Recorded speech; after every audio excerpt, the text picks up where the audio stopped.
આજે ધારાસભ્ય ચૈતર વસાવાના સમર્થનમાં આમ આદમી પાર્ટી દ્વારા સમગ્ર ગુજરાતમાં તમામ જિલ્લા કલેક્ટરના માધ્યમથી મુખ્યમંત્રીને આવેદનપત્ર સોંપવામાં આવ્યું છે।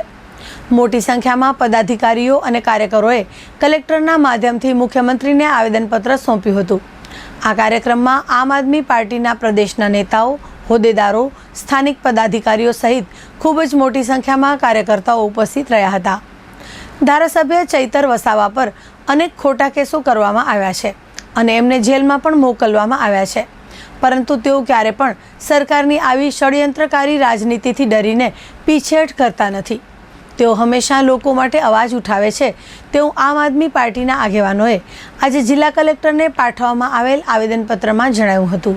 મારું નામ રાજીવ લોંચા, હું પ્રવક્તા છું પશ્ચિમ કચ્છ જિલ્લામાં આમ આદમી પાર્ટીમાં। ડેડિયાપાડાના એમએલએ શ્રી ચૈતરભાઈ વસાવાને એક રાજકીય કિનાખોરી દ્વારા એમને ખોટા કેસમાં જે ફસાવવામાં આવ્યા છે તેનામાં જે જામીન થઈ નથી અને ખોટી તારીખ 5 જુલાઈથી આજ સુધી એમને જેલમાં રાખવામાં આવ્યા છે।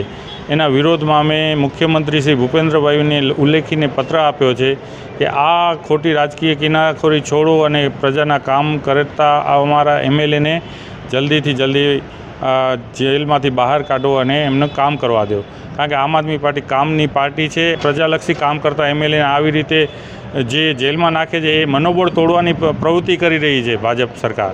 આ પ્રવૃત્તિ અટકાવે અને વધુમાં વધુ લોકોના કામ થાય એના માટે ચૈતરભાઈને જલ્દીથી જેલમાંથી છોડવામાં આવે। અમે કલેક્ટરશ્રીને ઉલ્લેખ આપ્યો છે। આ લેટર અમે મુખ્યમંત્રીશ્રીને ઉલ્લેખીને આપેલો છે કે તમે અમારો અવાજ, પશ્ચિમ કચ્છ જિલ્લાનો અવાજ તમે ત્યાં સુધી પહોંચાડો કે આવી રીતે આ થઈ રહ્યું છે, ખોટું છે।